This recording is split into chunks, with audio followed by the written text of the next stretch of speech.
o custo disso tudo, né? O SUS ainda não consegue chegar em tudo, né?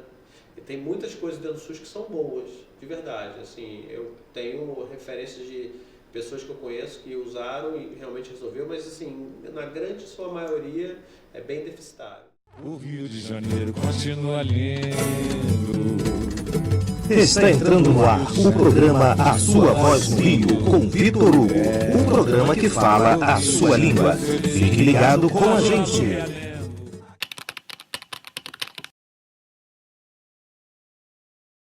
Boa noite, queridos ouvintes. Começou mais um A Sua Voz no Rio. Vocês devem estar achando estranho uma voz feminina nesse momento. O nosso querido Vitor Hugo ainda não chegou, tá? Mas ele vem, tá? Ele está numa agenda com o prefeito na prefeitura e já está se encaminhando para cá, tá bom? Enquanto isso, a gente vai começar o nosso bate-papo até a chegada dele. Ele teve um descanso merecido semana passada, depois de muito trabalho, e já retornou já com tudo, né? Já com a agenda com o prefeito, tudo muito agitado. Mas enquanto isso, Isis Viana aqui com vocês, na Sua Voz no Rio. Tem Fala Que Eu Te Escuto, tem Fala Que Eu Te Escuto do Centro e de São Cristóvão hoje, tá bom? Mas daqui a pouco vocês vão ficar sabendo, né? Hoje estamos com dois convidados ilustres, nosso querido amigo Johnny, de Copacabana, nosso querido amigo Charlinho, a Sua Voz na Lapa, muito conhecido aqui na região. E, enquanto isso, vamos pedir uma música? Voltamos, queridos ouvintes. E antes de eu apresentar os nossos convidados, não poderia deixar de falar para vocês que estão acompanhando na TV Web, essa premiação que tem aqui, que está exposta aqui, vocês devem estar super curiosos, né? É dos melhores do Carnaval de 2025, 15ª edição, Troféu Gato de Prata, que homenageia especialmente a Rádio Tropical Web Brasil, programa Samba, Arte e Cultura. Gente, a Rádio Tropical Web Brasil com a sua premiação, e eu tenho orgulho de anunciar para vocês hoje na Sua Voz no Rio. Bom, vamos lá. Nosso convidado de hoje se chama João Magalhães de Biasi. Johnny, né? Desculpa, gente. Johnny Magalhães Biasi. Ele tem 47 anos, superdotado, altas habilidades, professor de educação física, advogado e chefe de cozinha. Nossa, muita coisa, né? Não é pouca coisa, não. Gestor do Instituto Conectando os Sonhos, um Uber de conexões com políticas públicas, elaboração de projetos e adequação de mercado de trabalho para neurodivergente. E, além disso, ainda é palestrante. Nossa, Johnny, boa noite, parabéns por ter todo esse trabalho aí, hein? Fiquei até cansada de falar. Boa noite, tudo bem? Então, a gente acaba fazendo as coisas onde nossa sensibilidade vai levando, né? Então, assim, isso de repente surgiu na minha vida porque eu não sabia que tinha esse diagnóstico da condição de superdotação, né? Isso foi com o tempo a gente foi vendo. E por muitos anos, assim, falar sobre isso com o público é muito difícil, né? Porque quando você fala, você é superdotado, beleza, você sabe tudo e tal, né? Sempre tem uma brincadeirazinha, e aí cada vez mais você não fala sobre isso. Fica constrangido, né? Sim. Mas como é que você descobriu isso com a sua família? Conta pra gente como é que foi isso. Porque, assim, eu sou da área de educação também, né? E a gente identifica na escola, e assim, é bem curioso. Eu imagino para você, nossa, sou super dotado, também deve ser super desafiador, né? Como é que foi essa descoberta? Então, mas a descoberta foi na fase adulta, né? Porque na fase infantil, não sei se falava sobre isso, a informação era bem menos do que hoje, né? Divulgada. Hoje em dia, a informação é muito mais ampla, né? Você consegue buscar pelo celular muito rápido as coisas, né? E às vezes, por timidez e tal, você acabava não se mostrando muito. Então, assim, isso foi meio que descoberto, assim, em terapias que eu fui fazendo, aí fui diagnosticado, né? E aí, a partir daí, eu comecei a me aceitar, né, nessa condição. É uma condição genética, né, que ela vem por mãe e pai. Minha mãe também era, mas não diagnosticada. Então, assim, foi bem desafiador, porque assim, por mais que a gente tenha facilidade em algumas coisas, em processar as informações e adquirir conhecimento, ao mesmo tempo, né, a gente fica meio sem saber, parece que a gente não estranho no ninho, né, a verdade é essa. A gente se sente assim meio constrangido de falar que você sabe, né, então assim, foi desafiador, mas depois do momento que a gente descobre com a terapia, foi melhorando muito assim essa questão de falar tranquilo sobre isso. Mas na infância, na escola, nunca ninguém observou um diferencial, Alguns professores falavam, né, tipo assim, esse garoto aqui era para estar numa série mais avançada e tal, mas não ia a fundo sobre isso. Não chegavam a conversar ou com minha mãe ou com meu pai sobre isso. Então acabavam que deixavam para lá. Então assim, tinha um destaque na turma sobre isso, né? Mas ao mesmo tempo que tinha um destaque, eu também não queria aparecer. Também não tinha orientação aos pais para buscar investigar sobre isso, né? Exato. Porque às vezes a criança até se frustra, porque sabe muito, os outros colegas não acompanham, então às vezes ela acha que aquela aula é muito insignificante, aí começa também a não querer prestar atenção, porque não tem tanta significância para ela.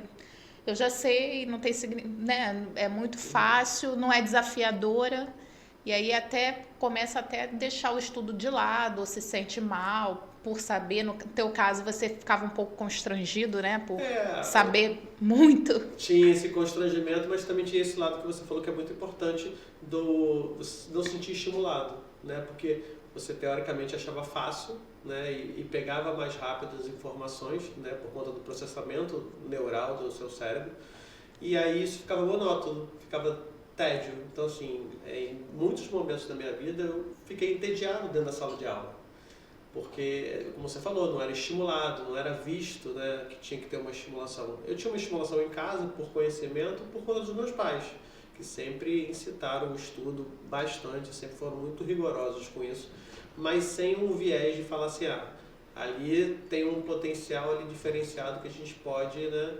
Acredito que de repente foi levado isso muito indiretamente, sabe? Não foi uma coisa assim bem direcionada falando assim, já que está com essa condição, vamos aproveitar sobre isso. Não.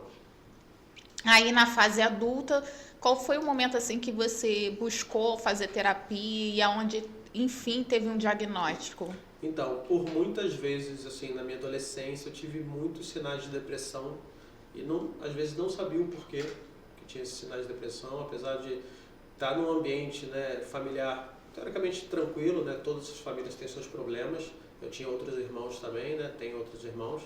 Então, assim, eu acho que conforme foi tendo essas depressões durante a fase de adolescência, início da fase adulta, eu fui procurando terapia, né, para poder entender, né, como é que isso funcionava. E a partir dessas terapias que eu fui identificando, porque assim, tive curiosidade também, né? Porque quando tinha terapia, eu buscava também informação. Mas por que eu penso dessa forma? Por que eu sinto dessa forma, né? Então assim, a sensibilidade de uma pessoa que tem altas habilidades, né, que hoje em dia mudou a nomenclatura, superdotação virou altas habilidades, é muito intensa. Então a parte sensorial é demais, assim, e às vezes você não sabe absorver essa quantidade de estímulo. Entendo. Já tive um aluno que a gente suspeitava de ser superdotado, né, ter altas habilidades, mas ainda ia para a investigação.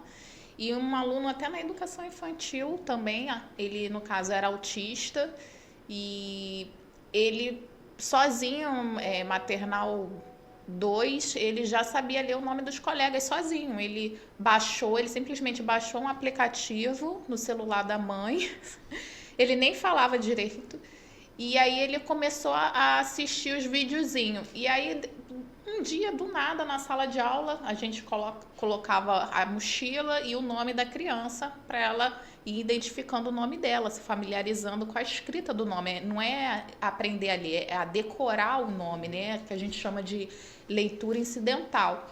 E aí ele começou a ler os nomes dos colegas que tinham sílabas simples. Assim, foi um por um. E aí a gente também ficou...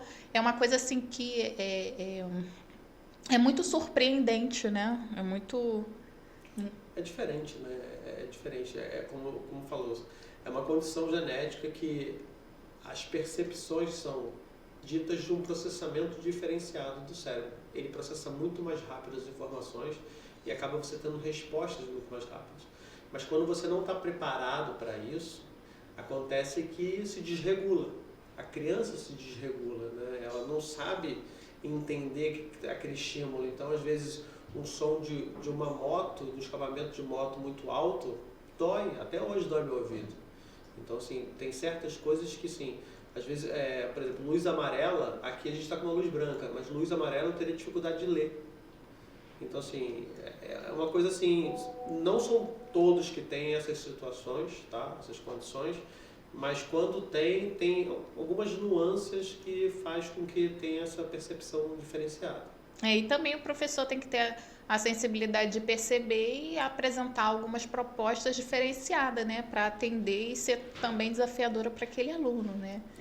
Isso é uma coisa que tenho visto que tem melhorado um pouco, né? Você, como faz parte da rede pública, a gente vê o mediador. Então, na minha idade não tinha mediação, né? Então, e eu vejo também que a mediação não está muito nas áreas de escolas particulares, né? Onde eu estudei. As escolas municipais que têm esse mediador, claro que não tem em todas as escolas, né? Isso dificulta muito também.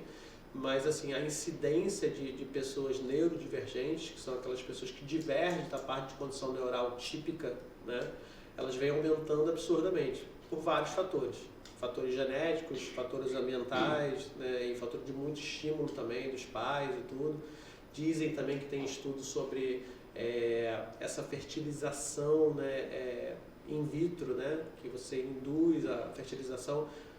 Teoricamente, nas divisões ali de meiose, mitose, assim, acontecem algumas questões neurais que acabam tendo essa condição maior de autismo. Então, a gente vê que cada vez mais tem autistas. Você pode perceber, cada vez mais estão sendo falados sobre isso, né? Também. Anteriormente se escondia muito essa situação, né?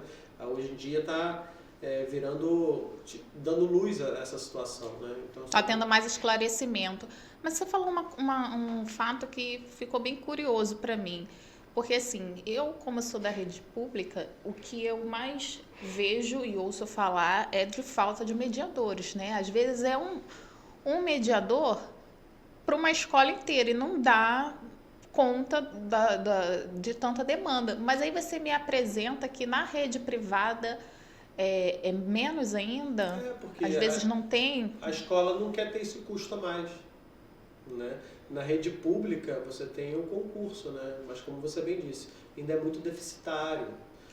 Existem algumas situações do governo do estado que estão fazendo com que aquelas pessoas do ensino normal, né, que estudam para a educação primária, estão vindo agora, a partir desse ano, um viés mais com capacitismo para autista. Então, assim, eles estão estudando mais sobre isso. E aí se forma mais na educação primária, que é onde mais se identifica nessa situação. Né? Porque, assim, imagina, eu tive... Na educação infantil, a parte da educação infantil. Então, eu fui identificado na parte de adolescência adulto. Então, assim... Num período que não tinha tanto esclarecimento sobre o assunto, não, né? Mediação não existia. Pelo menos eu nunca tinha ouvido falar. Eu estudei em várias escolas, até fora também, e não se falava sobre isso. Era uma coisa muito, assim... Aquela pessoa que, tipo, por exemplo, tinha síndrome de Down ou que tem epilepsia, ele era realmente excluído da escola e ia para uma outra, uma escola especializada, que hoje em dia, por lei, não é mais admitido, né? Você não pode ter uma escola exclusiva disso, porque você acaba tendo capacitismo, né? Então, isso não é bacana, né? Você tocou em outro ponto também que eu tenho até curiosidade, né? Você fala sobre... as escolas especiais ainda tem, na rede pública ainda tem algumas, né? Mas a preferência é sempre, por conta da legislação da LDB, a escola regular. Mas há um tempo atrás houve uma luta até com a ex-primeira-dama, né? Pelas escolas para as pessoas surdas e mudas, né? E foi uma luta e elas depois parece que reclamaram porque ia ser bloqueado, excluído, proibido essa formação. O que você acha sobre isso? Particularmente eu não sei muito dessa informação, então assim, não vou entrar nessa seara, né, dessa informação que desconheço, mas com certeza após aqui a nossa entrevista eu vou ver como é que é isso. Mas o que eu posso falar é o seguinte, assim, quanto mais você segrega, né, quanto mais você limita as pessoas ao convívio dos outros, maior é o preconceito, né? Independente se é cor, raça, religião. Então, quanto mais tem segregações, se, por exemplo, se eu tratasse você, se hoje, por exemplo, todo mundo a partir de agora não tivesse de repente o sentido da visão, vários preconceitos iam parar. Ninguém ia saber qual é a cor da outra pessoa, ninguém ia saber qual é a roupa que ela está usando. Então, a gente estimula muito a visão, né? Então, assim, isso faz com que a gente pense nessa coisa do, aquela pessoa está vestida assado, está assim, então, isso condiz até uma classe social, né? A vestimenta condiz até uma classe social, você vê a pessoa de um jeito, assim, aquela pessoa é importante, aquela pessoa tem dinheiro, que é uma forma de você interpretar, né? Julgar a pessoa pelas roupas, né? Então, assim, mas em relação ao que você falou, eu vou dar uma olhada, com certeza. Mas, assim, imagina só, se a gente... Talvez seja por conta da linguagem, né? É como se fosse uma escola para indígena, uma escola especial para indígena. Mas você, por exemplo, se você soubesse hoje que você tem alguém da sua família, algum familiar seu que é surdo e mudo, você queria aprender Libras, né? Para justamente... E acabou que a gente não fez muito isso aqui, né? A gente acaba... eu, por ter esse instituto, a gente acaba aprendendo com os outros, né? Que autodescrição, né? Eu sou um cara branco, de 1,80 m, cabelos curtos, um pouco grisalhos, né? Então, se eu estou vestindo uma calça jeans e uma camisa social azul, então, assim, essa autodescrição é importante para os ouvintes, né? Então, assim, e por mais que estamos numa rádio, né? Então, claro, teoricamente, a gente acaba tendo uma sensação... Rádio e TV, né? Estamos sendo acompanhados também. É verdade. Para quem está ao vivo, está nos vendo aí. Quem não está nos vendo, né? Quem está só ouvindo, é aquela sensação da parte do visual, né? Então, ele não tem o visual, ele tem muito o sensorial da audição, que é muito interessante, né? Quantas histórias são contadas, é a partir da audição que você começa a imaginar. Você não tem a visão, tipo, você está vendo um desenho sobre aquilo. Então, isso também é muito interessante, né? Organizar os sentidos e ter outras sensações. É verdade. Bom, gente, vou apresentar para vocês o outro candidato, o senhor Charles Mesquita, uma grande liderança aqui na região do centro. Já foi candidato a vereador, deputado, Charles? Não. Boa noite, Charles. Boa noite. Boa noite. Já tentei vir candidato, mas... Charles também é especial, tá? E ele é mais conhecido como o Charlinho da Lapa. A sua voz. A sua voz na Lapa. Porque ele faz um vídeo, gente, ele quando vê alguma situação aqui na região do centro da cidade, ele vê algum problema, né, que tem que ser repassado aos órgãos, principalmente prefeitura, ele vai lá, ele filma, ele já tem o bordão, alô, prefeitura, faz aí, Charles, como é que é? Alô, prefeitura! Muito bem. Charles, qual é o seu diagnóstico? Qual o seu diagnóstico? Especial mesmo. Prefere não quer falar. Mas você faz tratamento, toma medicação? Faço essas coisas.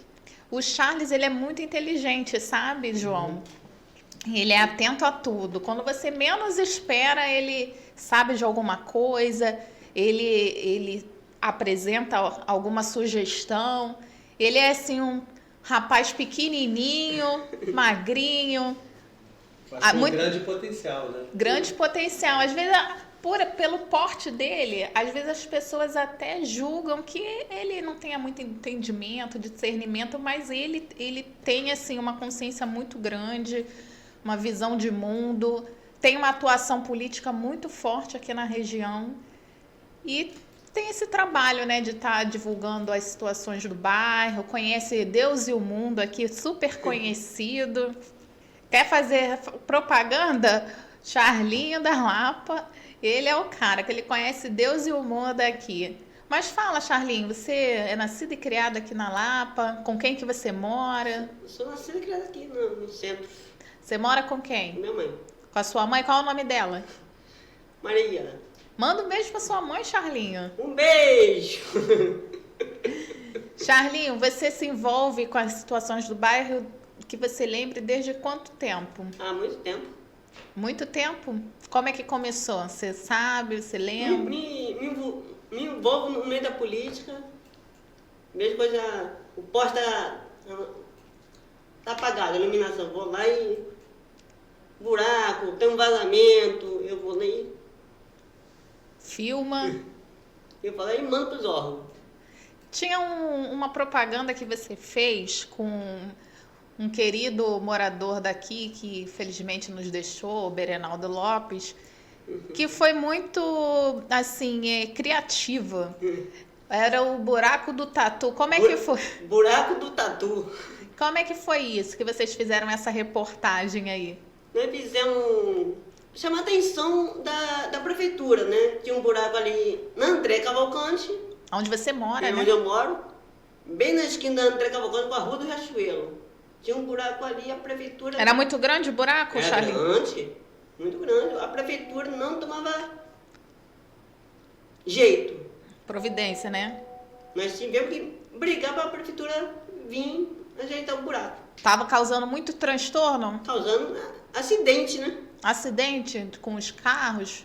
Então era no meio da via, No né? meio da via. Aí vocês fizeram o quê?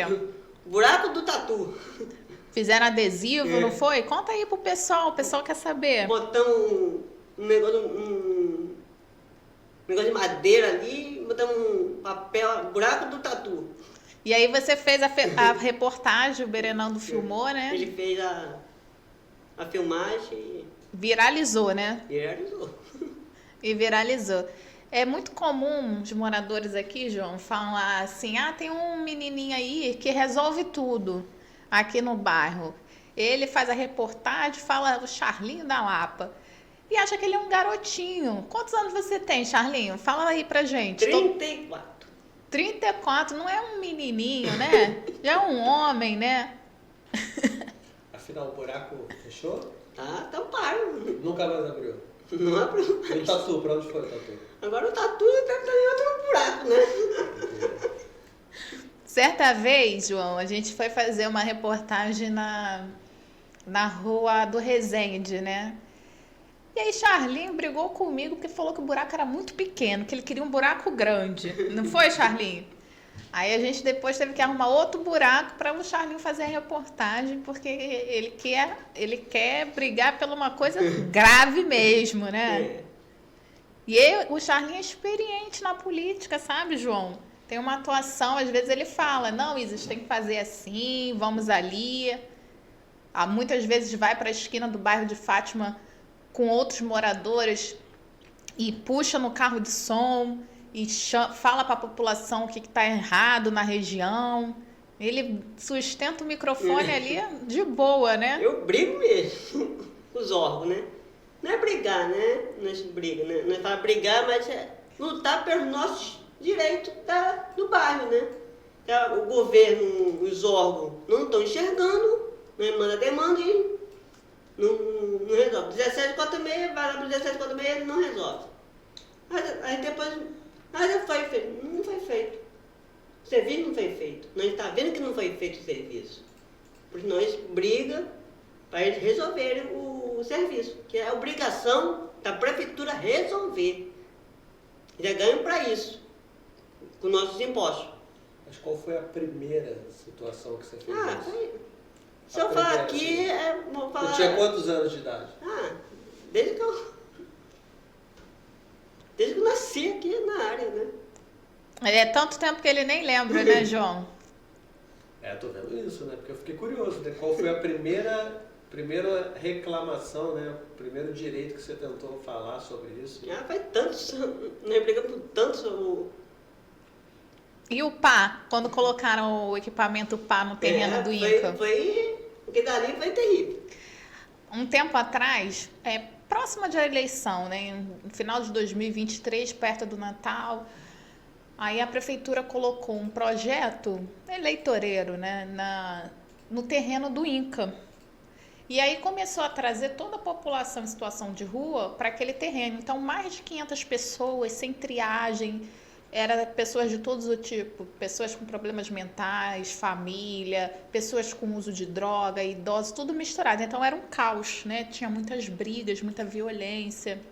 Então, Charlinho se juntou no movimento Unidos pelo Centro, junto com outros moradores, e começou a atuar, né? Alertar a população. Então ia de condomínio em condomínio distribuir informativo sobre a situação que estava acontecendo, e depois se reuniu com o pessoal para um ato público na esquina do bairro de Fátima. E assim, a princípio todo mundo com vergonha de falar no microfone, né? Um pouco constrangido. Eu, por exemplo, né, eu sou um pouco tímida, não parece, mas eu sou. E aí Charlinho cortou, chegou lá, não, me dá aqui, eu começo. Aí o Charlinho começou a falar com a população com a caixa de som, microfone.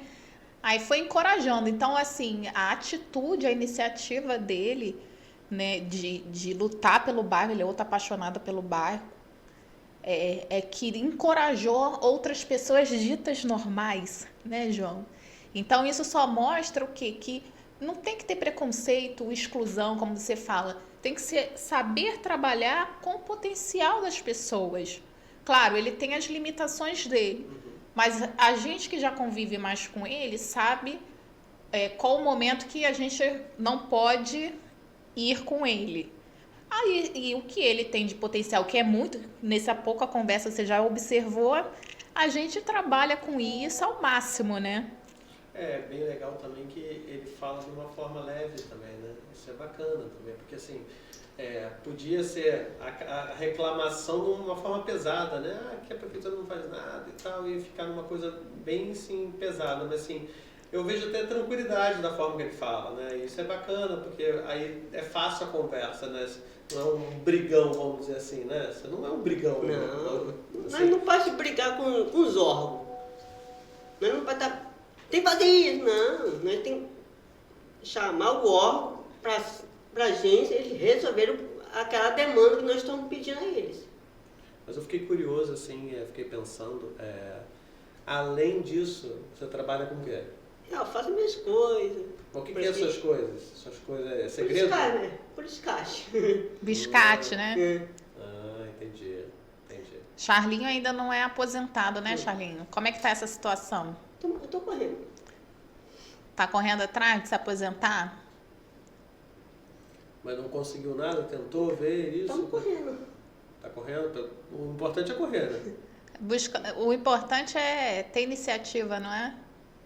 É isso aí. É um direito seu, né? Então, assim, tem que realmente ir atrás de informação, ir atrás realmente dos direitos. Todos nós temos, né? Os seus direitos, assim, devido à Constituição, e tem o LOAS, né? Que não é uma coisa um pouco, às vezes eu acho um pouco até seletiva, né? Ele não, tanto que a partir do ano que vem, o autismo em si, falando dele, não vai ser mais autismo grau 1, 2 e 3, né? Era para ter sido esse ano, vai ser autismo com deficiência de fala, autismo com deficiência de mobilidade, porque estava tendo um preconceito muito grande, até por conta do LOAS mesmo, que teoricamente falavam que pessoas do suporte 1, que é o mais tranquilo, vamos dizer assim, mas autismo é autismo, né? A gente tem que salientar muito sobre isso.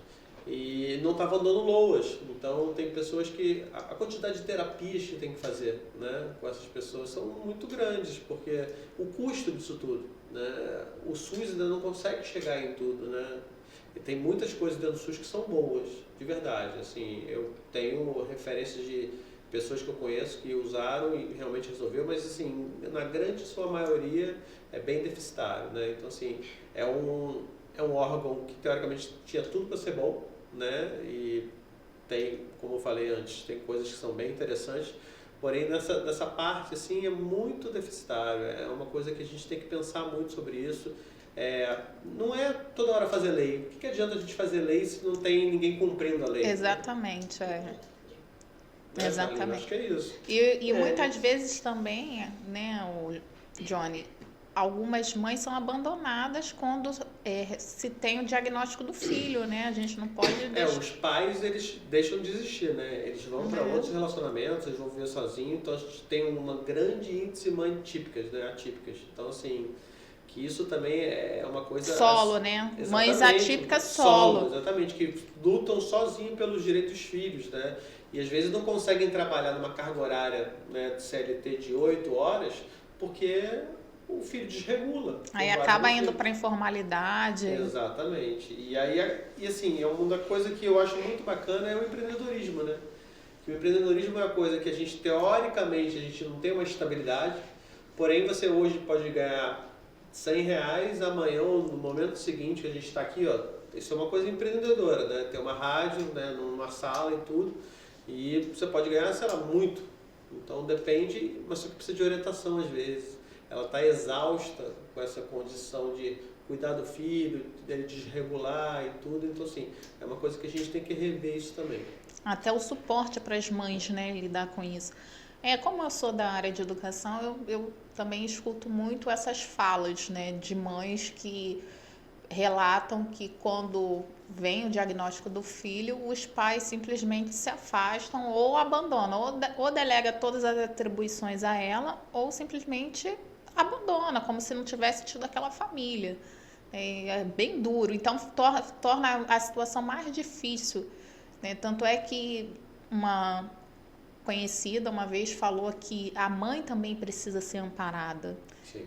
Né? A gente tem um trabalho bem legal dentro do Instituto, né?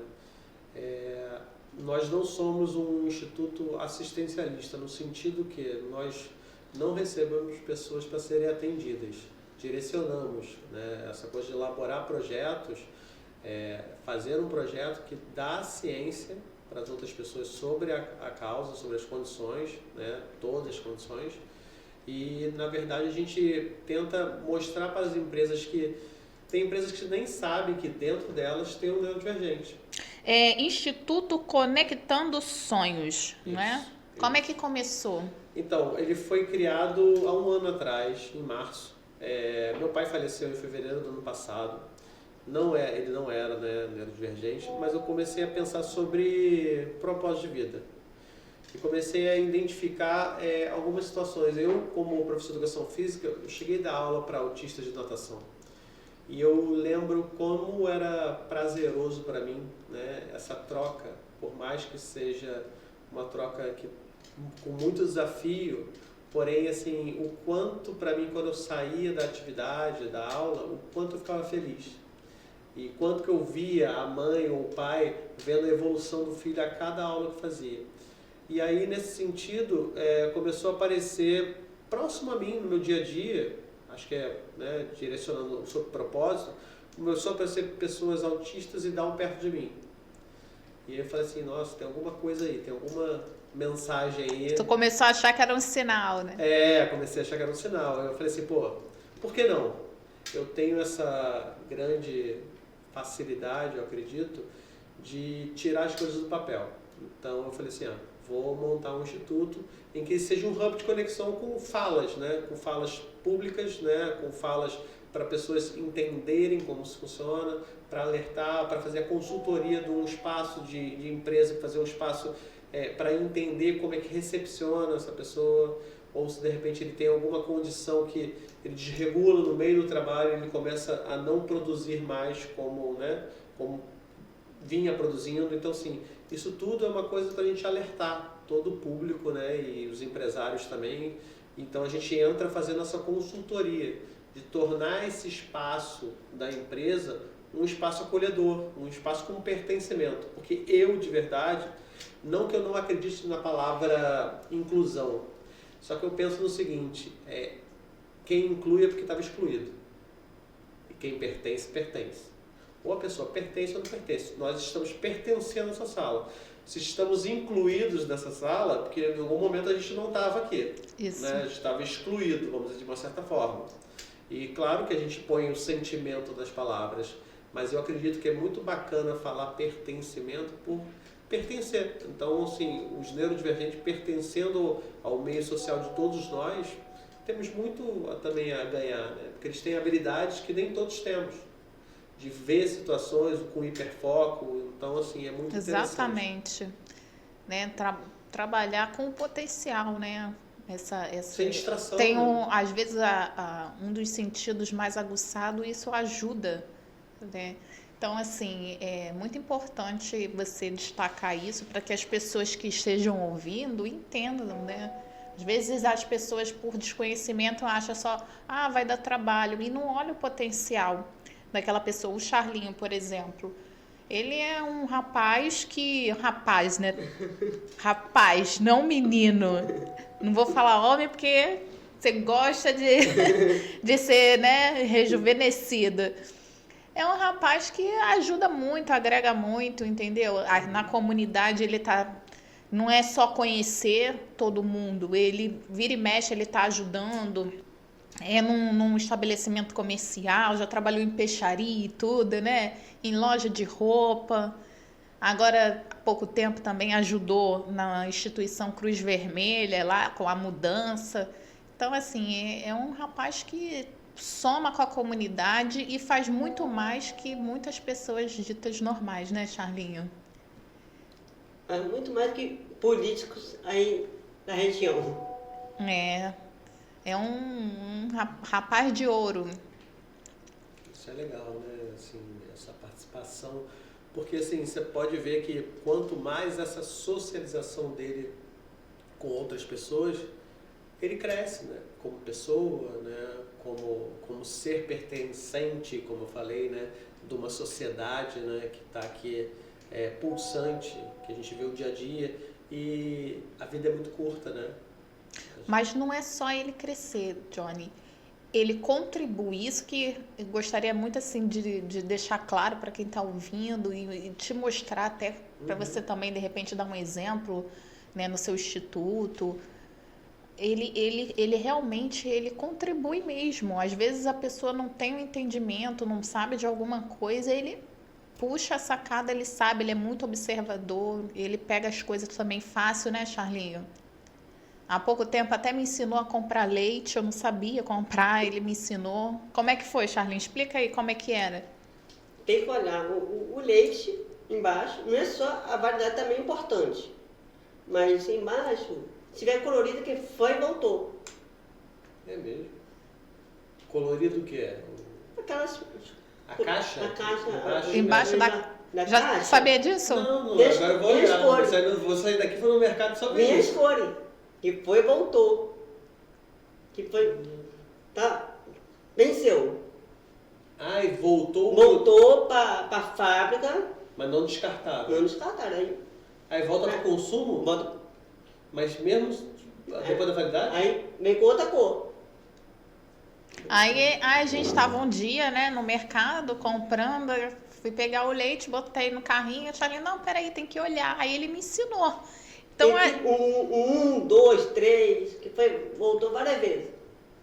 Também tem, algumas caixas tem um número. Algumas caixas de Eu vou olhar longa hoje, vida. vou sair daqui e vou no mercado só para ver isso. Pode ver.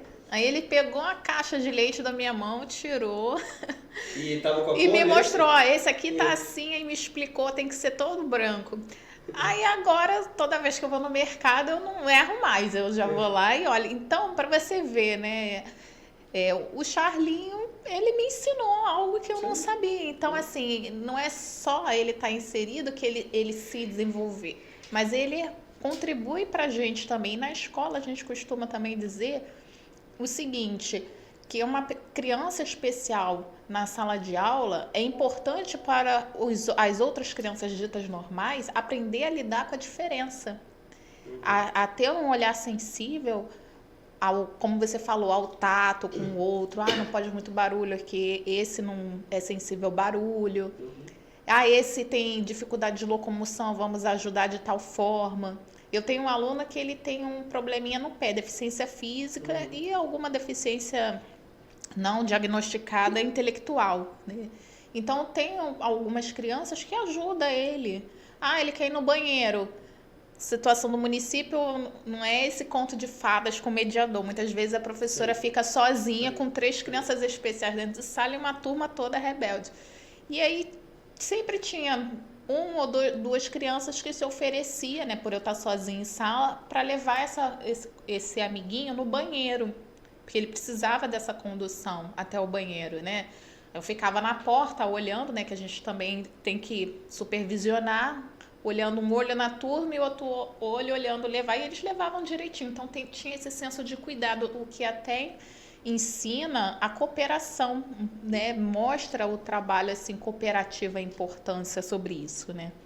Mas o Johnny, você tem aqui a formação de chefe, advogado, professor de educação física, além de gestor do instituto. Qual foi a primeira profissão que você começou a atuar? Como é que surgiu as outras? A primeira foi educação física. Eu era atleta de natação e aí eu tinha tentado por 2 anos medicina, aí não passei. E aí um amigo meu falou assim, pô, tá tendo um vestibular ali para Estácio e tal. E como eu ainda era atleta, tinha uma facilidade que tinha 50% de desconto caso passasse na prova. E aí eu assim, não sabia o que fazer. Falei, fazer educação física eu gosto, né, nadar e tal. E aí fiz, assim, e muito a contragosto da minha família, né? Porque, assim, é aquela coisa que você pensar, você tem essa altas habilidades, superdotação e tudo. Muitas pessoas achavam, né, tipo, que não é tão legal fazer educação física. Aquele cara do educador, tanto que essa frase voltou a passar no meu dia a dia, conversando com um amigo, falou assim, o cara que fazia educação física, aquele cara que era preguiçoso, queria só, né, fazer atividade física, queria ficar na praia, mas não queria saber muito de estudo. E pelo contrário, né, tem muitos professores de educação física que são altamente inteligentes e tal, e acabam ajudando muitas pessoas, né. Só em conhecer o corpo humano também, cada nomenclatura. Sim, imagina no primeiro período você vê anatomia, né? E você tem que decorar os ossos, os músculos, né? Movimento. Então, assim... não é bem assim, né? É preconceito, né? Foi um certo preconceito, mas assim, foi muito feliz na educação física. Ainda dou aula de personal hoje em dia, mas eu estou cada vez mais criando essa situação de ter educação física também na escola não é só brincadeira também, né? Não. A palavra já diz, né? Educador físico. Você educa o físico a se movimentar. E a falta de movimento que faz muitas doenças acontecerem, né? Então é muito importante. Imagina só, se você... A questão de saúde também. Tanto é que está nos postos de saúde. Postos não, né? Clínica da família. Sim. Para mim é difícil acostumar. Eu ia falar sobre isso agora, porque assim, imagina, se você de repente, o dinheiro que você gasta no remédio, teoricamente, é porque você não se cuidou antes. Então, às vezes a pessoa acha assim, vamos ter um personal trainer, é luxo ter personal trainer. Não, se você tem uma pessoa que te direciona a ter seu potencial, ter mobilidade e tudo, é melhor do que você pagar num remédio, num mês, R$500. E aí, ou você tem que fazer uma cirurgia porque você não se cuidou direito. E tem muitos estudos na Inglaterra que dizem que a partir de 60 anos, quanto mais você não consegue levantar do sofá, ou seja, quanto mais você tem enfraquecimento das pernas, a tendência de demência e Alzheimer aumenta. Porque, se a gente for pensar, não tem a socialização com os outros, né? Então você fica mais em casa, você fica mais recluso, né? Então você acaba tendo comorbidades ou doenças que fazem com que você não saia de casa. Não, e nas clínicas da família, né, que é a atenção primária, né, trabalha justamente com a questão preventiva, né, de doença, tem agora, né, agora não, já tem um tempo, né, os educadores físicos, né, professores de educação física atuando justamente na prevenção, e é indicado por médicos. Inclusive, pessoas que sofrem de problema de coluna, alguma coisa desse tipo, é indicado fazer atividades físicas. Exatamente. E assim, é bem legal. Então, eu acompanho a unidade aqui da região e a satisfação também, a questão também de socializar. Tem muitas senhoras de idade que fazem. Então, acaba agregando vários fatores positivos, né? A questão da saúde, né? Prevenção, Sim. A questão também da saúde mental e a socialização. Que a gente vai começar a perceber de um tempo para cá, até pela quantidade de tempo de tela que a gente está tendo, as crianças hoje em dia, né, Quantas vezes você passa num shopping e vê uma criança fazendo uma refeição com um tablet na mão, com um celular na mão, e o pai, né, cada um sabe da educação que está para o seu filho. Não estou eu aqui querendo mediar como é que será a educação de cada filho. Porém, a quantidade de índice de crianças que têm TDAH por conta assim... Imagina se hoje você tivesse um aplicativo no celular. Quando você está, por exemplo, num aplicativo no celular, vai ter notificação de outro, você vai pulando. Então, assim, você vira um índice de dopamina tão grande que você não para de acessar o celular. Né? Então, isso é muito importante. E aí você deixa de socializar com uma pessoa que está do teu lado. Eu podia estar aqui pegando o celular, você também e tal, e tem até aquela brincadeira. Quando é que a gente vai abrir um grupo aqui no aplicativo de mensagem para poder conversar? Porque não tem essa interação que a gente está tendo aqui. Né? Às vezes é só virtual, né? Eu já ouvi muito. Assim, eu já ouvi não, né? A gente vê muitas situações, às vezes, da pessoa estar do lado da outra e se comunicar pelo WhatsApp, né? Exatamente. Tá ali no mesmo ambiente. Então, a saúde mental, de um tempo para cá, você vai ver que vai ocorrer. Quem estiver pensando sobre saúde mental vai correr um pouco pelo lado das situações, né? Porque, vamos pensar, quanto mais a gente interioriza para dentro de um aparelho celular, menos convivência a gente tem, maior isolamento a gente tem. Então, a parte de socialização cerebral, você não faz menos conexões. Então, com isso, a pessoa fica mais doente. A quantidade de ansiedade que um aparelho celular... Claro que tem coisas boas aqui. Claro. Ótimo. Como tudo. A facilidade, não? O aparelho telefônico hoje em dia juntou um montão, né? Virou uma parte do corpo, né? Quando a pessoa fica sem um aplicativo e tal, quando saiu do ar o aplicativo de mensagem. E aí? Eu não vou conseguir encontrar, eu vou me atrasar, como é que eu vou me comunicar? Lembrando que há 15, 20 anos atrás, as pessoas se encontravam da mesma forma. Não, e o aparelho, que eu ia dizer, era que juntou vários, né, em um só, né? É computador, é telefone, é calculadora, é relógio, é máquina fotográfica, é caderno de anotação, uma rede social, né, para se relacionar de diversas formas, para trabalhar. Multifunção. Quantas pessoas saem do trabalho presencial e continuam no celular após o trabalho. E às vezes não ganha nem a hora extra sobre isso. E fica conectado assim por muitas horas. E quando vai desligar, peraí, eu vou estar na cama, vou pegar o celular para relaxar. Você não está relaxando, você está estimulando o seu cérebro a ter mais estímulos, né? E vai dormir tarde. Exatamente. Então, quanto mais você vê estudos falando assim, se você deixa o seu celular na sala e no seu quarto não tem celular, quantidade de ondas cerebrais e o magnetismo e tal, isso tem ondas de radiofrequência de tudo, né? Aqui temos várias e tudo, né? Então, você sabe que no meio da educação é muito falado sobre o uso excessivo do celular, né? Que às vezes a criança tem até uma lei agora, né, que você não pode mais usar o celular dentro do colégio, né? Tanto nas escolas públicas e privadas. Não pode. Proibido. Na verdade, não é que não possa usar, né? Porque, por exemplo, se você tiver a professora tiver com uma proposta de uma pesquisa, pode usar o celular, óbvio. Mas é porque acaba que, muitas vezes, a professora está explicando e o adolescente, é mais com o adolescente, né? Utilizando o celular e não prestando atenção na aula.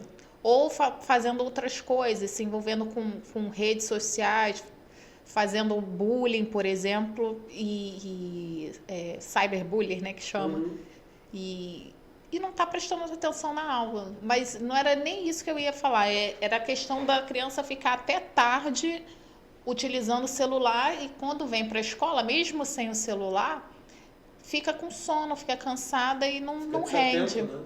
E a outra coisa também que você falou, acho que você nem se atentou a observar esse lado, você falou assim, a criança come com o celular na mão.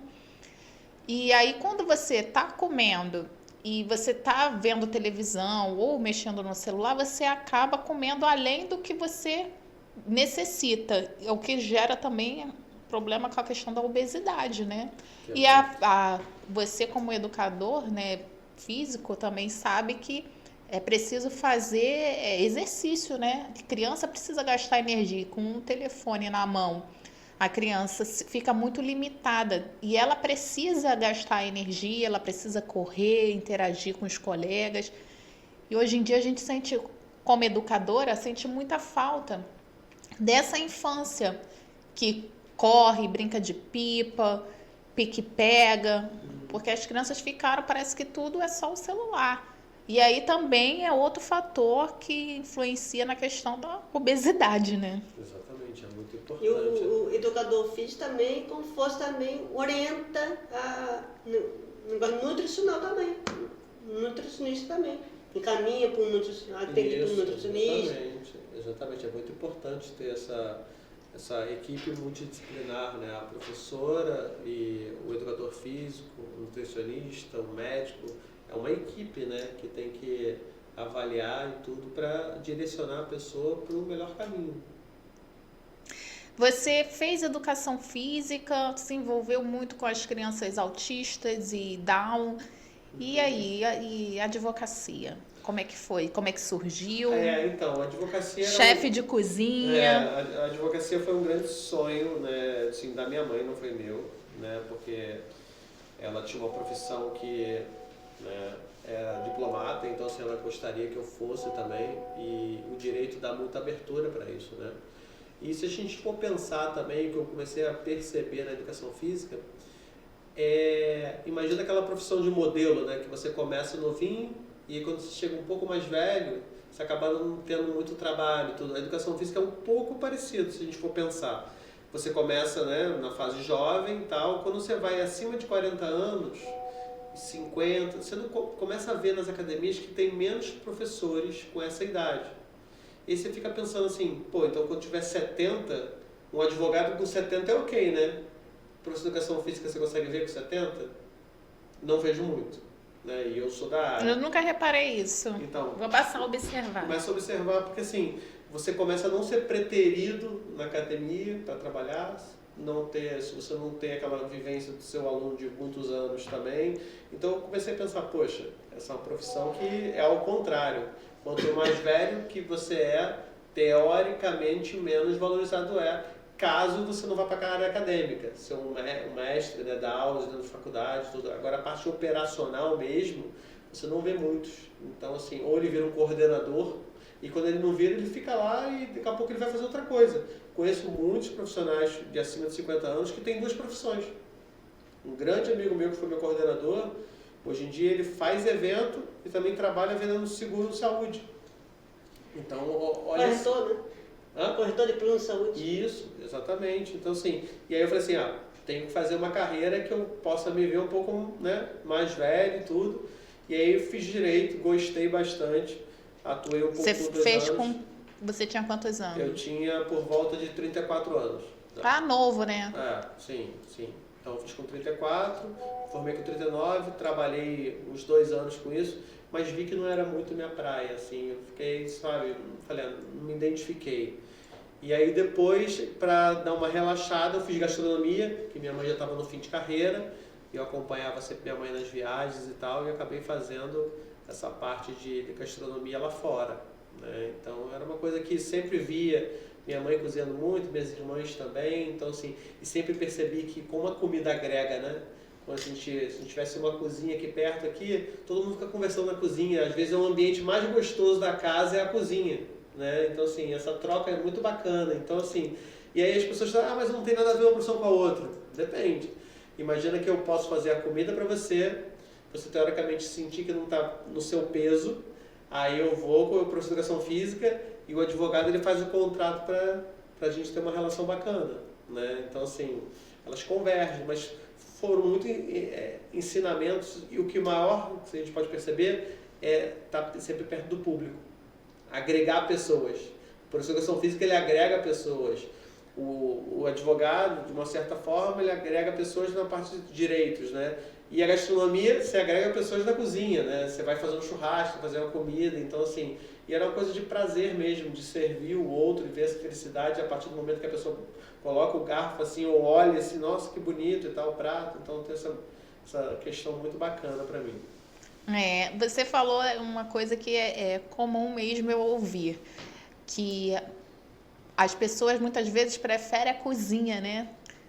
Se encontra ali e fica ali na cozinha, às vezes, né? A pessoa fica cozinhando e a pessoa fica ali ou Conversando. degustando alguma coisa, bebendo junto, bebendo qualquer coisa e tal. Então, assim, e a troca é muito bacana. E você vê que as conversas, né, que a família toda tá, ou é na mesa de jantar, né? Uma mesa como essa, ou na cozinha. Você está esperando a pessoa preparar lá. Acho que hoje em dia está mais comum na cozinha.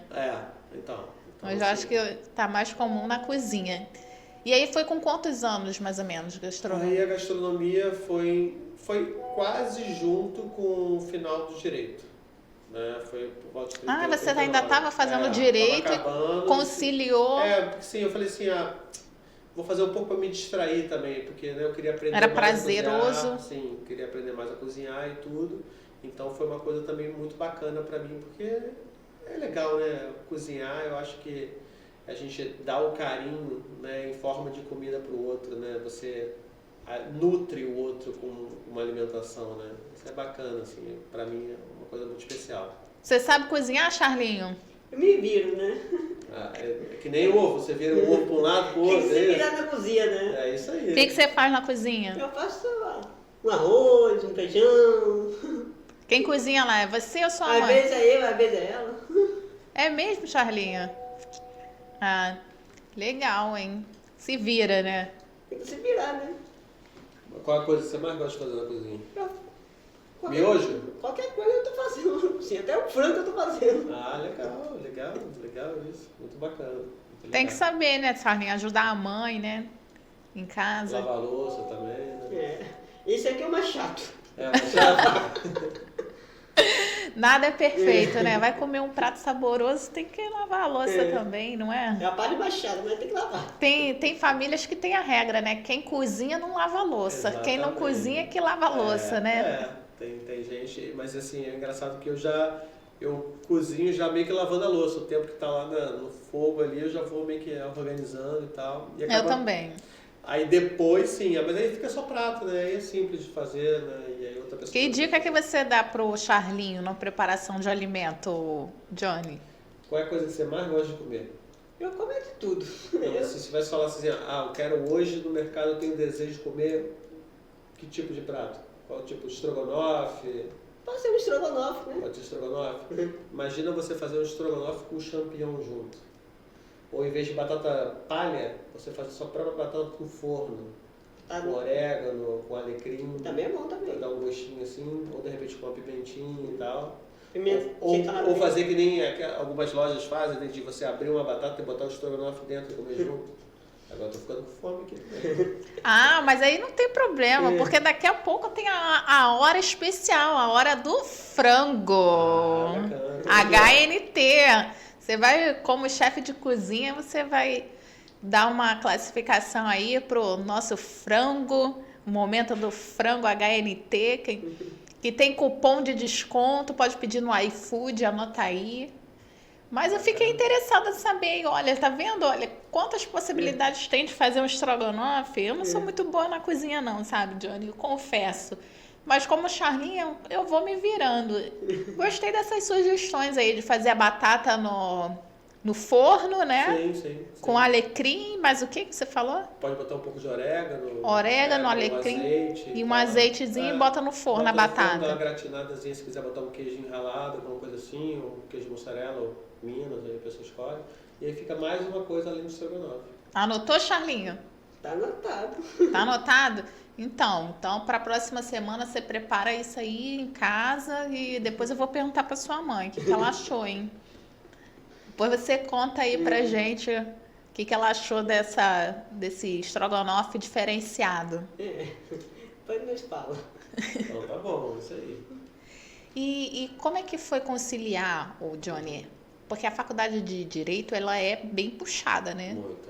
Então você está no mercado de trabalho, fazendo faculdade de Direito e ainda faculdade de Gastronomia, justamente no final da faculdade, como que você conseguiu conciliar isso tudo?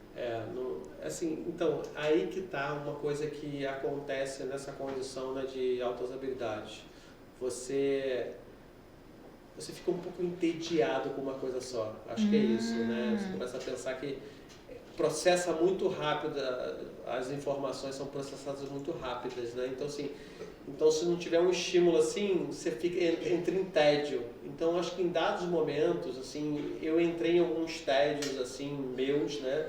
E que isso me dava um frescor, né? Um novo frescor, ter uma outra coisa, né? Uma outra situação para aprender. Então, estimular o cérebro de uma outra forma. Então, isso foi bacana também para mim. Eu acho que isso deu até uma amenizada em algumas coisas. Porque, assim, no próprio direito, no primeiro período da faculdade, eu comecei a trabalhar no núcleo de prática jurídica de um juizado especial civil.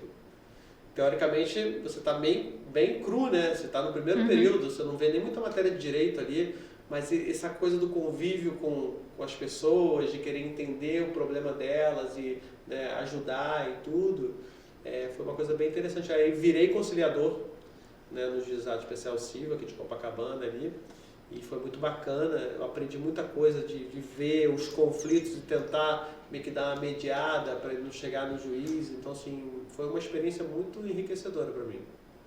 Bem bacana. E no Instituto, você põe em prática de alguma forma esse teu conhecimento de gastronomia? Então, no momento ainda não, né? O Instituto, como eu falei, tem 1 ano, né? Então, assim, a gente está muito nessa fase de ele começar a gerar renda para ele mesmo, e eu vejo que a melhor forma de gerar renda é justamente elaborar esses projetos, concluir esse projeto e que ele seja patrocinado. Então, assim, eu acho tem muito coisa com atividade física, né? A gente já bolou um projeto que a gente já fez um protótipo de canoa neurodivergente, né? Aquelas canoas havaianas que você vê 6 pessoas, 12 pessoas, e fazer saídas com essa canoa. Então a gente tem um projeto relacionado a isso, a gente tem um projeto de corrida também para todos os neurodivergentes também. Então, assim, agora com cozinha, que tem que ser uma coisa mais assim, a gente tem que ter, né, teoricamente, uma estrutura maior para poder essas pessoas, né, e não pode ser com qualquer tipo de situação dentro da cozinha, né. Então, assim, a gente tem até que selecionar um pouco essas pessoas, né, para ter os cuidados, não manusear muito com faca, ser coisas mais simples e tudo. Mas é mais para ser uma coisa lúdica também, né? Ter uma troca e tudo, e ter essa coisa artesanal, de pegar as coisas com a mão, fazer massa, que é muito interessante, né? Já fez charme de massa? Você já fez assim, e cortou a massa, de comeu a massa de espaguete, nhoque, assim? Já. Não é legal? Não é divertido? Bacana. Qual que você já fez? Já fez pizza, né?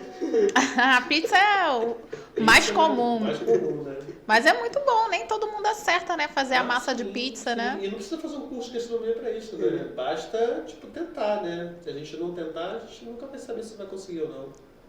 Eu achei bem legal essa sugestão sua, o Johnny, de trabalhar com a gastronomia com os neurodivergentes, né? Tipo, fazer oficinas, né? Porque às vezes eles têm um grande hiperfoco com isso e acabam sendo grandes chefes, né? Especializados numa área, por exemplo, de doce. Fazer pão, né? Pão, exatamente, porque é um trabalho que precisa de uma concentração muito grande, né? Então, assim, e tem várias situações na cozinha que podem dispersar o pensamento, né? Então, se ele tem esse hiperfoco e ele segue a receita, né? Então, assim, a tendência disso e ser prazeroso para ele, né? Além dele se sentir útil também, né? Então, assim, é mais uma mão de obra entrando no mercado aí com uma forma muito bacana.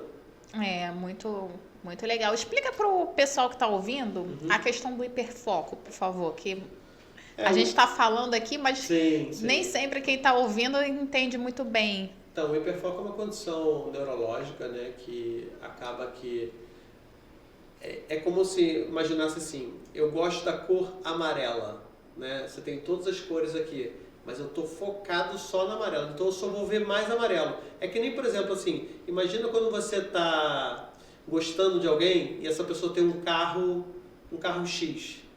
Percebe se você não começa a ver o carro X várias vezes? Teoricamente é o hiperfoco indo para essa direção, né? Então os neurodivergentes têm não são todos, né? Em média 30%, eles têm essa condição de hiperfoco que ajudam a fazer com que aquela tarefa seja um pouco mais simples para eles. Só que tem outro viés também, eles podem ficar tão no hiperfoco que eles não conseguem sair desse looping do hiperfoco. Então, às vezes é bom ter uma situação que faz com que ele dê uma desvirtuada e vá para outra situação. Ah, ele está aqui fazendo essa comida aqui, essa massa. Mas por que a gente não vai aprender, de repente, a fazer uma sopa? Ele fica conectado ali à massa e esquece da sopa, que tem outras coisas. Então, assim... Estimular que ele observe outras coisas, exatamente. Mas costuma que a situação do hiperfoco ajuda em muita situação, até mesmo na parte do trabalho. Tem neurodivergente com hiperfoco na parte de matemática. Então ele resolve os problemas com mais facilidade, vê soluções que nem todos veem, saída daqueles problemas, né? Então isso é muito interessante também. Operador de câmeras também, que tem que ficar com foco ali naquelas câmeras de segurança também. Exatamente. Ele começa a ver a pequena situação, uma pessoa que passou ali e fez uma situação que de repente nós não percebemos, né? E ele percebe porque ele está ligado no cenário inteiro, né? Ele está vendo cada situação diferente. Ele começa a ver que a pessoa passa todo dia 5h20, aí começa a passar 5h40. Aí, peraí. Não, aí começa a fazer uma coisa, então ele começa a acompanhar a história dessa pessoa com o hiperfoco dele. O Charlinho, ele presta atenção em tudo, sabe? Ele é atento, quando você menos espera, ele percebeu as coisas. Então, muitas vezes a gente sai, eu falo com ele, Charlinho, estou contando contigo para observar tal situação. E aí eu confio nele, é o que eu estou te falando, ele agrega muito, né? A pessoa especial, enfim, agrega muito, você sabendo ver o potencial dela. Então, às vezes a gente está num lugar, Charlinho observou alguma coisa, aí vai, me fala, eu sou mais distraída. Sim, esse leite é um bom caso, né? Eu sou muito distraída, então o Charlinho muitas vezes observa as coisas e me pontua as situações, não é, Charlinho? Ele é bem detalhista em muitas situações e agrega muito, né? A gente faz uma parceria aí no bairro, na região, de atuação com outras pessoas. E ele é sempre muito requisitado por conta disso, né? De ele estar sempre somando e atuando. Né não, Charlinho? Verdade.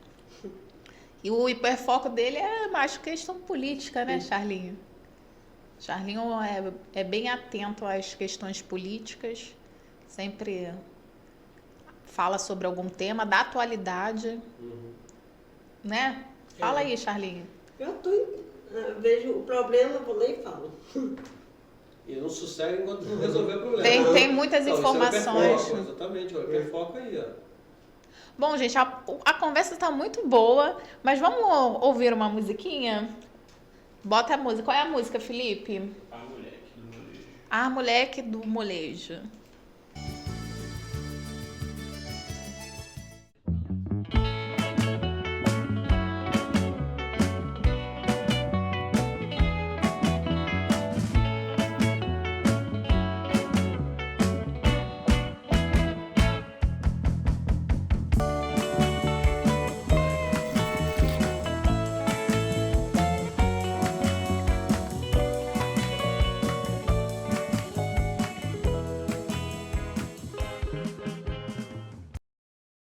Voltamos para a hora mais saborosa do programa, a hora do frango HNT. E nós temos aqui no estúdio um super chefe de cozinha e um super provador de receitas, que é o Charlinho, né? Então, Johnny, você como chefe de cozinha, faça as honras, por gentileza. Vou fazer, claro, tô bonito. Bastante, né? E você vê que é bastante quantidade. Né? Pode pegar, Charlinho. Eu sei que vai ser... Aqui, ó. Vou pegar aqui também, porque eu não sou de ferro, né, gente? Bem um franguinho. Gostoso, sequinho. Muito gostoso, né? E tem um molhinho. Olha aqui, ó. Tem esse molhinho de barbecue. E esse aqui apimentado também, pra provar. Você quer também, né, Felipe? Não vai perder o franguinho, né? HNT do Centro, gente, pode pedir pelo iFood, anota aí. Tem desconto no programa Samba, Arte, Cultura e Conexões que Transformam. Eu vou botar o meu com molhinho de barbecue, que é muito saboroso. Já provou? Provou, Charlinho, com esse daqui? Olha, uma delícia, gente. O barulhinho da crocância. Tá mordido. Muito bom mesmo. E aí, Charlie, o que você achou? Sensacional. Aprovado, chefe? Muito, muito aprovado. Tá difícil até parar de comer. É normal. Vitor Hugo, quando tá aqui, também não resiste ao franguinho. Gente, Vitor Hugo, acho que ele não vem mais hoje. Talvez tenha se prolongado a reunião, né? Ele é um vereador muito atuante, trabalha muito até altas horas, como vocês podem ver. Então, de qualquer forma, no próximo programa, provavelmente ele estará aqui, mas a gente vai tocando, não tem problema.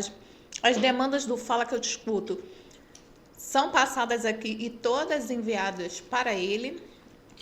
Ele escuta e acompanha. Já chegou aqui no estúdio a assessoria dele, que é o Vinícius, que é o responsável por estar buscando resposta para as demandas do programa, tá? E vamos, enquanto isso, vamos botar o Fala Que Eu Discuto? Eu quero deixar um aviso aqui para vocês aí, fazer um pedido das autoridades competentes, aqui em frente ao número 202.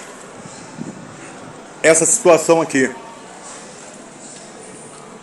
Essa situação em frente ao número 202 e entre o número 202 e o 204. Aqui da Rua dos Inválidos. Olha a situação desse poste. Esse poste está para cair em cima de alguém aqui, tá? Está sobre a calçada, vocês podem ver. A situação é crítica, gente. O que está segurando são apenas aqueles cabos ali, ó. Está escolhendo ele. Uma hora isso aí não vai suportar. Isso aqui é uma tragédia anunciada. Vamos chamar a atenção aí das autoridades para poder trocar esse poste aqui. Já disseram, né, a comentários que a Light já esteve aqui, observou, e disseram que só vão trocar quando cair. Ou seja, somente quando tiver houver aí um acidente grave, cair sobre alguém, que a coisa vai ser tomada uma atitude, né? Mas vamos aí, ó. Ali é a Rua Riachuelo, ali é a Rua Mendes Sá, e nós estamos aqui, ó, em frente à tenda espírita aí de caridade, número 202, tá esse poste aqui, ó. Eu espero que a atitude seja tomada antes que seja tarde. Gente, desculpa, mas o frango tá tão saboroso, eu vou ter que falar um pouquinho de boca cheia. Mas dá para ouvir. Na Rua dos Inválidos tem um poste e a população está reclamando muito porque tem risco de cair. Então, esse morador da região fez essa gravação em vídeo e ele mostra a situação do poste, que ele está torto, está bem danificado e a qualquer hora pode cair sobre alguém, transeunte ou veículo que passa. E aí ele faz esse alerta, esse pedido de solução. Pode colocar o outro áudio, Felipe, por favor? Boa tarde. Meu nome é Paulo Henrique de Souza, eu sou taxista. Eu queria aproveitar a oportunidade de ver junto a vocês a possibilidade de resolver essa questão da Rua do Senado. Como é que faz-se um evento fechando toda a rua? Não existe a possibilidade de circulação. Se fica difícil para os condutores de veículo, imagina para as pessoas que moram por ali e na vizinhança, porque a gente não consegue chegar com o passageiro nem nas proximidades, porque é tudo fechado. Será que a prefeitura não pode dar um jeito nisso? Que se faça o evento, mas que minimize esse tipo de dificuldade para você ter acesso às ruas ali nas proximidades. Boa tarde.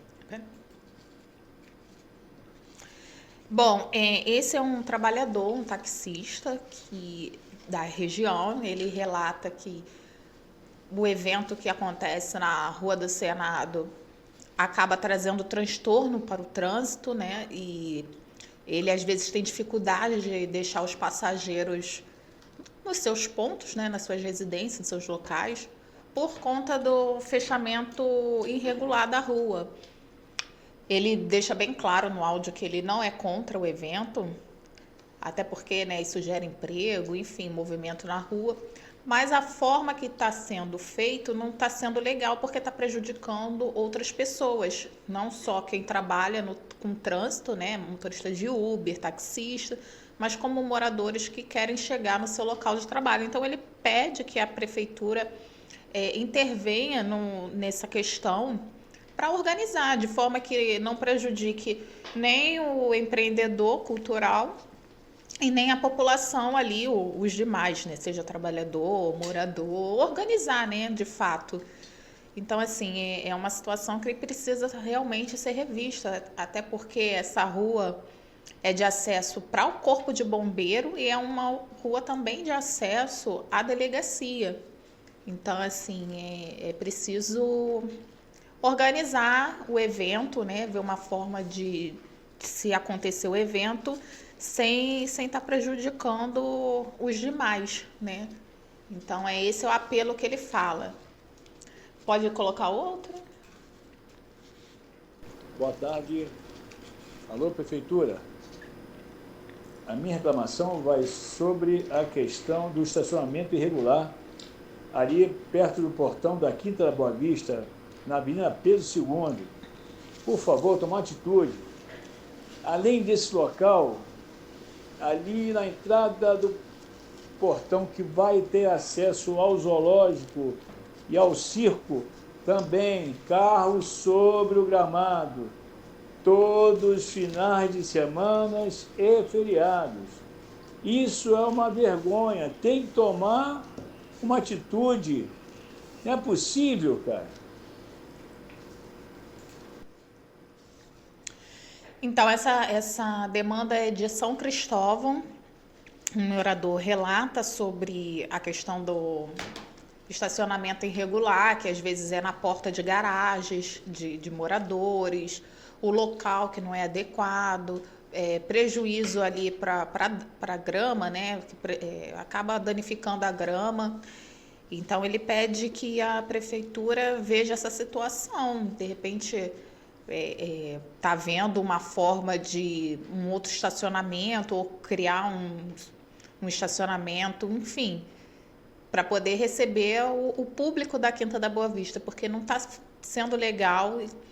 E aí essa demanda precisa ser visitada para entender melhor a situação, ver o que pode ser feito. O Vinícius, que é assessor do vereador Vitor Hugo, ele vai até o local, vai estar vendo o que está acontecendo melhor, o que pode ser feito, e está conversando aí com a prefeitura para ver essa situação aí. Talvez tenha que se pensar numa forma de receber esse público, né? A questão de estar tendo muito veículo, necessidade de estacionamento, então ver uma forma melhor de atender esse público que não cause prejuízo àquela área ali histórica, né? Então, essas são as demandas do Fala Que Eu Te Escuto dessa semana. Onde você mora? Copacabana, né, Johnny? Na verdade, eu moro em Ipanema. Ipanema? Quase divisa, né, Ipanema. Tem muita demanda lá? Tem. Porém, a subprefeitura ali é bem atuante, né, da Zona Sul ali. O subprefeito Rubião e a equipe dele. Até tenho bastante contato com eles, porque realmente sou um pouco parecido com o Charlinho. Mas não falo do tatu, não. Mas o buraco tatu. Mas quando eu vejo poste, alguma coisa aqui, né? E eu percebo que tem... Eu ando muito de bicicleta elétrica, né?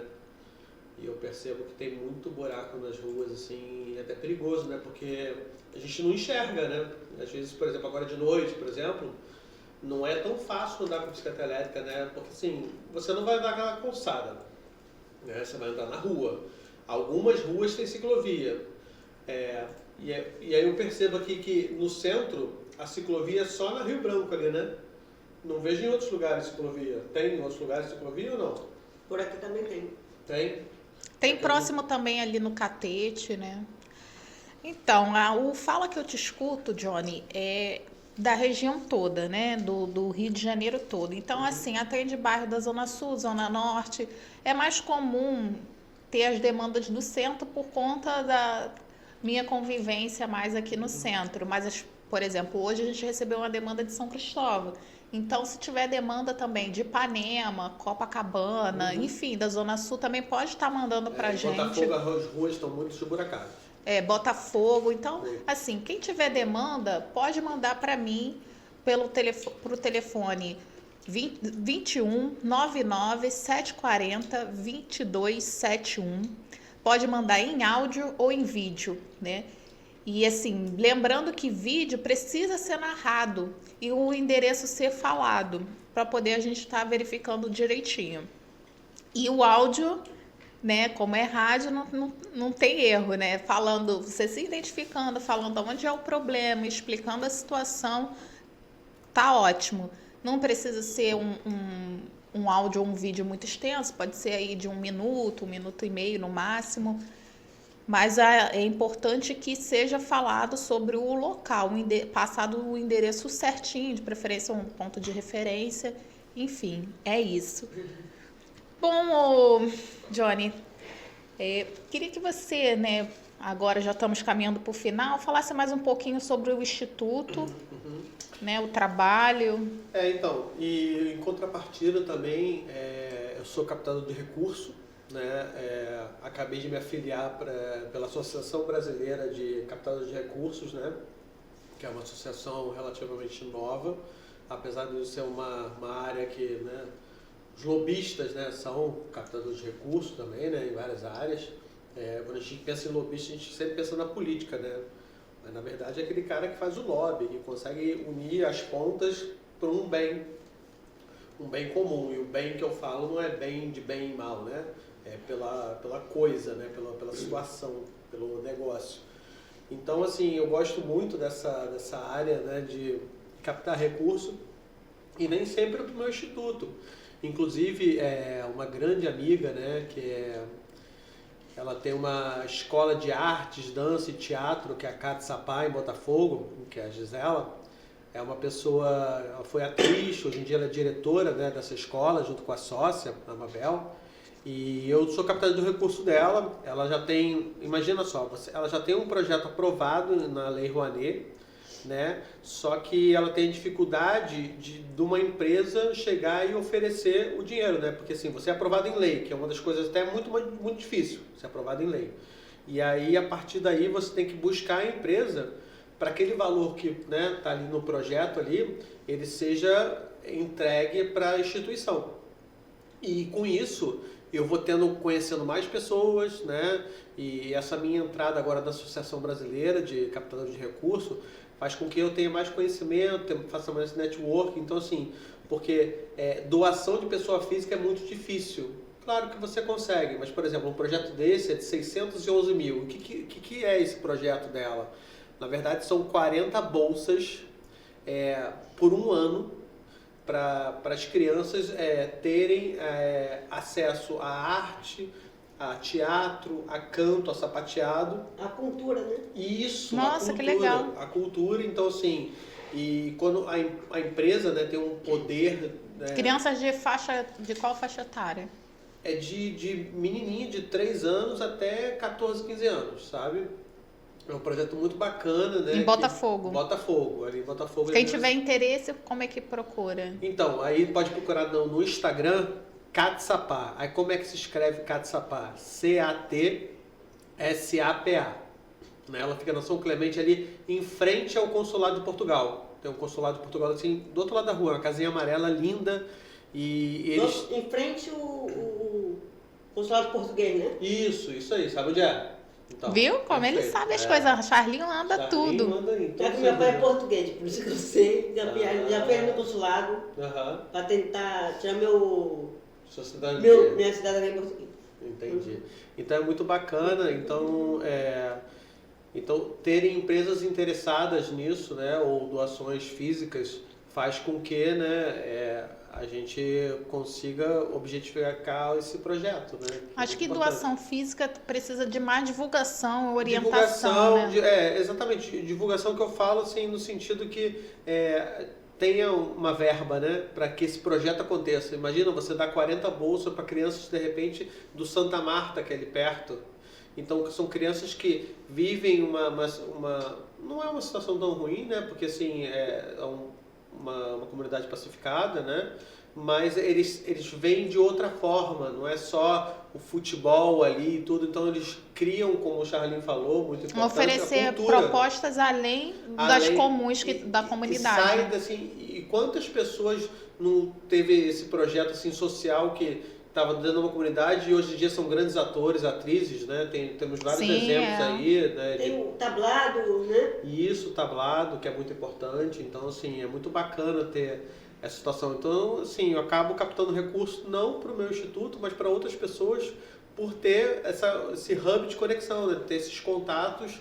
E o Instituto Conectando Sonhos, ele também faz parte da rede integrada do Estudo da Criança. O Estudo da Criança tem 32 anos, do Pedro Werneck, que é o presidente, né? A gente tem vários colaboradores, inclusive eu me formei há pouco tempo agora em Empreendedor Social, que é um curso gratuito que eles dão de 3 meses, uma mentoria semanal, muito bacana, com várias pessoas da área do terceiro setor. E eu queria só trazer só um dado aqui muito bacana. Teve um estudo que no Brasil existem 900 mil ONGs e instituições, né, do terceiro setor. 380 mil só no Rio de Janeiro. Então imagina, 1/3 dessa quantidade de instituições estão aqui no Rio de Janeiro. Então olha que bacana, o Rio de Janeiro tem essa situação de potencial, isso, obrigado pela palavra, potencial de terceiro setor, de ajudar os outros, não só pela comunidade, mas por outros fatores também. Isso é muito bacana. Ah, muito legal. E aí, o que assim, qual perspectiva que você tem para o seu instituto? Tem algum projeto novo? Temos 4 projetos aí em andamento, né, colocando em lei. Um deles é uma websérie de 1 minuto e meio, são 6 episódios sobre neurodivergência, né? Então, a gente fala muito sobre epilepsia, TDAH, síndrome de Down, altas habilidades e autismo, né? Então vai ter personagens que têm essa condição e vão participar para mostrar para a população o que é cada uma, qual é a diferença, porque são doenças ocultas às vezes, né? Que você está no metrô, por isso que você pode perceber no metrô, tem aquele lacinho ali, né? Que a pessoa pode sentar ali, ou no mercado, que tem a fila da prioridade. Então, são doenças ocultas que você teoricamente não vê que a pessoa tem. Então, se tiver identificado com um colar, aquele colar de girassol... É uma doença oculta, né? Que eu não posso falar muito doença, né? É uma condição, né? É uma condição genética, né? Isso não tem cura, porque não é uma doença. Se fosse doença, tinha cura, né? De certa forma, né? Mas é uma condição. Então, a gente tem esse projeto, a gente tem o projeto da corrida de neurodivergente para poder mostrar à população, né? E eles têm a atividade física, tem a canoa havaiana com neurodivergência e a gente também está querendo fazer um aplicativo de empreendedorismo para os neurodivergentes, para eles socializarem entre si e fazerem negócio. E por conta daquela coisa que você falou bem no começo sobre as mães atípicas que estão cansadas, né? Então, assim, imagina uma mãe atípica que tem um filho e sabe que todos nós um dia vamos morrer. Quem que vai cuidar dessa criança? Eu já ouvi muito isso. O que vai ser do meu filho? O que vai ser do meu filho? E uma fala muito interessante que eu tive de uma mãe, ela chegou lá em Copacabana, ela comprou um apartamento para a filha e tudo. Uhum. A filha mora com ela e de vez em quando a filha vai para lá, né? E muitas coisas eu cheguei a perguntar assim, nossa, você não tem preocupação dela ir sozinha, fazer sozinha? Aí ela falou para mim, Isis, eu tenho preocupação, óbvio, né, como mãe, mas eu tenho que procurar deixar ela o mais independente possível, porque se eu vier a faltar, o pai dela é completamente ausente, então, se eu vier a faltar, ela vai saber se virar. E eu achei isso muito bacana, sabe? Sim. Porque, assim, até então, eu tinha os olhos de superproteção. Mas é importantíssimo, embora seja professora, né? Na educação a gente fala muito de autonomia, mas quando a gente olha com um olhar de família, tem isso, né? A superproteção. Então, ali me abriu os olhos para também atuar na questão de autonomia, na questão familiar. Entendeu? Eu tenho também um pai especial, então algumas coisas eu delego para ele, até porque a situação dele é psíquica, para ele ter autonomia e ocupar a mente com coisas produtivas, mas eu sei também onde que é a limitação. Então, assim, às vezes a gente não pode super proteger, né? A gente tem que também lançar desafio, a princípio supervisionando, até ter um pouco maior de segurança, ver que está com mais autonomia, mais segurança. Então, assim, foi ali que me deu o estalo. Poxa, eu trabalho tanto com desenvolver autonomia na educação infantil, na escola, e na parte, né, familiar, eu ainda estou com um olhar de superproteção. Não pode, a gente tem que também lançar o desafio por conta disso, né? E aí, se a pessoa, o pai ou a mãe, ou enfim, quem cria a pessoa, né, vier a faltar, essa pessoa tem que saber o máximo possível, como o Charlinho disse, se virar, né, Charlinho? Tem que se virar. É isso aí. Aí é bem bacana. Bom, a gente está caminhando agora já para o final, passou muito rápido, papo muito bom. Johnny, esse assunto seria muito bom se tivesse alguém interessado em fazer um programa aqui na rádio. Se você souber de alguém, alguma pessoa técnica que tem interesse em fazer um programa aqui na rádio falando sobre esse assunto, Sim, posso ver você isso. indica aí Sim, pra sim. gente, porque realmente é muito importante a gente estar esclarecendo a população sobre o assunto, mostrar as potencialidades, ter um canal de consultoria, né, ou de apoio às famílias, né, que às vezes as famílias se sentem assim um pouco isoladas, e como o rádio é um instrumento, né, de comunicação de fácil acesso, é bem mais fácil ir para vários lugares assim de difícil acesso, né? No interior, enfim. Tá esclarecendo, tá passando uma palavra de conforto, né? Então, se você souber de alguém que tem interesse, aí você indica aí pra gente. Pode deixar, com certeza. Né? Indica a rádio para essa pessoa que às vezes tem um projeto assim, mas nunca pensou em rádio, pensou em outro canal, mas de repente possa se interessar, porque realmente esse assunto é muito importante, não só para a família, mas para educadores, para técnicos também, educador físico, enfim, a sociedade em geral. Sim. Porque as pessoas neurodivergentes estão em todos os lugares, faz parte da nossa sociedade, até para eles mesmos terem... Tem gente que nem sabe o que é, né? Pois é, ainda tem isso. Tem gente que você foi descobrir tardiamente. Sim. Por conta de uma terapia que você buscou, de repente tenha feito algumas leituras, te chamou a atenção para estar investigando. Você acaba se aceitando mais, né? Esse autoconhecimento, né? Isso é muito importante. Eu já tive um aluno que ele não se aceitava, ele era autista, tinha algumas crises, mas havia a suspeita de ser super dotado, né? Ter altas habilidades. Ele gostava muito de geopolítica. Então, assim, uma turma de terceiro ano, ele queria falar, mas as crianças não davam muita atenção também. Então, assim, gerava um certo desconforto para ele, entendeu? E ele tinha muitas crises que ele não se aceitava. Acho que a família falava muito sobre essa condição, entendeu? Ao invés de falar, fulano, não, falava, ele é especial. Frisava muito como um defeito, entendeu? Como essa palavra especial que é difícil, né? Porque especial parece que... Não, todos nós somos especiais. Mas assim, é o que eu falo. A conotação da palavra, o sentimento, a emoção da gente que bota na palavra, né? Às vezes uma palavra para mim é de um jeito, para você de outro, Charlinho de outro, e assim, né? Então assim, aí para ele tinha as crises, ele chorava, por que eu sou assim? Por que eu sou assim? Eu não queria ser assim, eu quero morrer. Aí causava uma preocupação muito grande. E assim, até orientar os pais a como lidar, ter cuidado do que fala para não estar causando um prejuízo psicológico, né, para o indivíduo, né? Às vezes, como você falou, é muito pesado, não é mesmo? Então, vamos para as considerações finais, Charlinho? Vamos. O que você fala para os ouvintes? Se despede aí do pessoal.